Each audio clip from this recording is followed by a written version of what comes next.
तो हेलो दोस्तों, इस वीडियो में हम देखेंगे सारे पॉइंट्स, ठीक है, जिसके बेसिस पर नीट और जेईई जुलाई में हो पाना पॉसिबल नहीं है।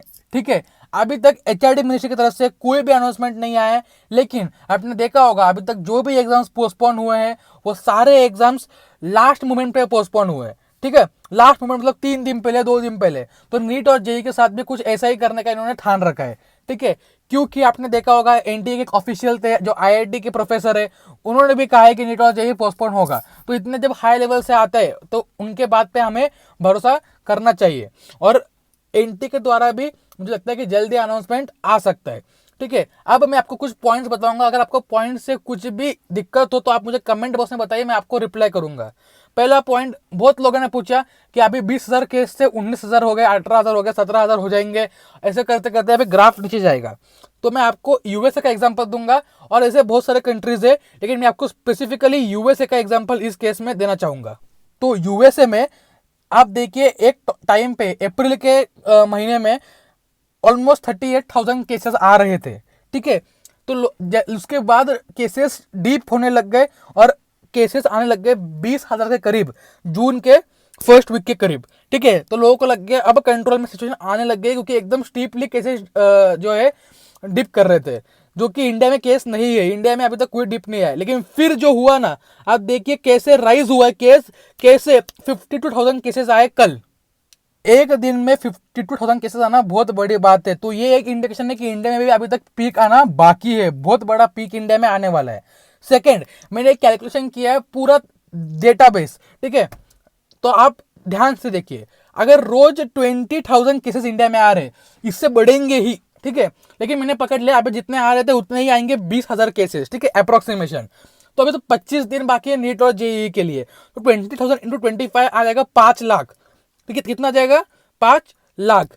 लेकिन और अप्रोक्सीमेटली टोटल कितने हो जाएंगे? 11 लाख केसेस, क्योंकि अभी ऑलमोस्ट 6 लाख है और 5 लाख बढ़ जाएंगे, 11 लाख केसेस अप्रोक्सीमेटली, उससे ज्यादा ही आएंगे। ठीक है, अगर हमने रिकवरी रेट पकड़ लिया 55% के करीब, ठीक है, तो तब तक रह जाएंगे एक्टिव केस 500 के। मतलब कितना जाएगा 500 के? मतलब 5 लाख एक्टिव केस रहेंगे।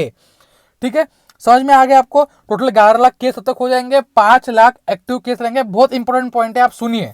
ठीक है, अब इसके बाद क्या होगा आपको पता है? इंडिया का पॉपुलेशन कितना है? 125 करोड़। ठीक है, टोटल पॉपुलेशन ऑफ इंडिया है, मतलब 130 है वैसे तो, लेकिन हमने पकड़ लिया 125 करोड़। ठीक है, नीट होना चाहिए कि एस्पिरेंट्स कितने? 25 लाख, हमने एवरेज पकड़ ली, 25 लाख एस्पिरेंट्स है। अगर हर एक की फैमिली, मतलब 4 जनों की फैमिली है, किसी के बड़ी होगी किसी की छोटी होगी, लेकिन पकड़ लिए 4 जनों की फैमिली है, तो 75 लाख लोग फैमिली के हो गए। टोटल लोग हो गए 1 करोड़, मतलब 25 into 4, हर फैमिली में 4 लोग है, जिसमें एक बच्चा नीट एस्पिरेंट है, बाकी एक भाई बहन हो सकते हैं या फिर मदर फादर, जो भी है उससे हमें लेना देना नहीं है। तो 1 करोड़ लोग नीट और जेई के एग्जाम से रिलेटेड जुड़े हुए हैं, 1 करोड़ लोग। मतलब अगर उस हिसाब से देखा जाए तो अगर 125 करोड़ में से लोग 1 करोड़ लोग नीट जेई के साथ जुड़े हुए हैं, तो अगर उस टाइम 5 लाख एक्टिव केसेस है, हमने क्रॉस मल्टीप्लाई किया 5 लाख इंटू 1 करोड़ अपन 125 करोड़, तो ये आ जाएगा 4,000 केस। ठीक है, इसका मतलब क्या है कि 4,000 जो केस होंगे, तो ये 4,000 केस है, ये नीट और जेई एस्पिरेंट्स के फैमिली में हो गए। तो आप सोचिए, इसमें से खुद भी वो एस्पिरेंट हो सकता है या फिर खुद नहीं भी हो सकता है, उसके पेरेंट्स हो सकते हैं। तो ये एग्जाम देने कैसे आएंगे जब ये खुद ही उस वक्त एक्टिव केसेस में है, कोविड पॉजिटिव है? खुद सोचिए, 4,000 बच्चे एग्जाम दे रहे, नहीं आ पाएंगे, और अगर इसमें से 1% भी अगर है जो क्रैक कर रहे, तो 40 बच्चे अगर टॉपर में से निकल रहे, मतलब आप सोचिए इतने बच्चे।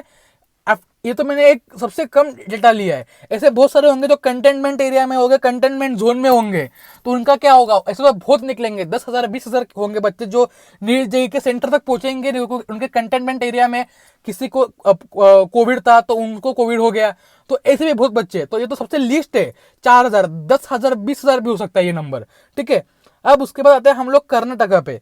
ठीक है, ये एग्जांपल तो मैंने दिया हुआ है। Karnataka student who appeared for board exams with 19 others test positive. ठीक है, अब राजस्थान में आपने देखा होगा, राजस्थान में भी बहुत ज्यादा पॉजिटिव केस निकल रहे। सोशल डिस्टेंसिंग का तो कुछ पता नहीं था, सोशल डिस्टेंसिंग कहाँ थी कुछ समझ में नहीं आया था। ठीक है, और अभी आपने देखा अपना कर्नाटका का भी यही हाल है, और ये देखते हुए गवर्नमेंट ने सीख लेनी चाहिए और बच्चों को स्ट्रेस में न डालते हुए जल्दी से डिसीजन दे देना चाहिए। अब एक और point, stress weakens the immune system. ठीक है, ये एक रिसर्च हुई थी, उसमें दिखाया गया कि जितना ज्यादा बच्चों पे स्ट्रेस बढ़ेगा ना, आप बोल रहे हो इम्यूनिटी स्ट्रांग कीजिए, इम्यून सिस्टम लो करेगा, क्योंकि स्ट्रेस की वजह से हमारा जो बॉडी है वो रिस्पॉन्ड नहीं कर पाएगी और इम्यून सिस्टम ऑटोमेटिकली डाउन जाएगा। ठीक है, तो स्ट्रेस जो एचआईडी मिनिस्ट्री दे रहा है वो बहुत गलत बात है, उससे बच्चों को इम्यून सिस्टम भी लो हो रहा है, वो और प्रोन हो जाएंगे वायरस से, और बच्चों का मेंटल हेल्थ पे बिल्कुल नहीं ध्यान दिया जा रहा है एचआरडी मिनिस्ट्री की तरफ से। सिर्फ वो लोग सेशन ले रहे, मेंटल हेल्थ और ध्यान तो कुछ नहीं दे रहे। और ट्रांसपोर्ट, 90% बच्चे ऐसे हैं जिनका सेंटर 25 किलोमीटर से दूर है।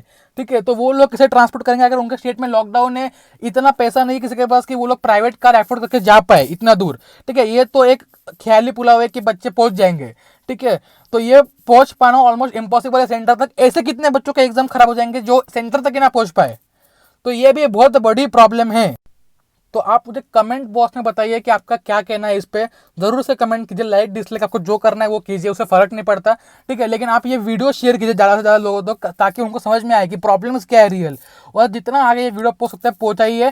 ट्विटर पे ट्वीट करते रहिए, रीट्वीट करते रहिए, और हमें नीट एग्जाम जे एग्जाम पोस्टपोन करवाना ही होगा, क्योंकि पॉसिबल ही नहीं है ऐसा सिनेरियो देख के कि एग्जाम हो जाए और रिस्पॉन्सिबिलिटी कौन लेगा अगर एक भी बच्चे को कोविड हो जाता है तो। तब तक अपना ध्यान रखिए, चलिए बाय बाय।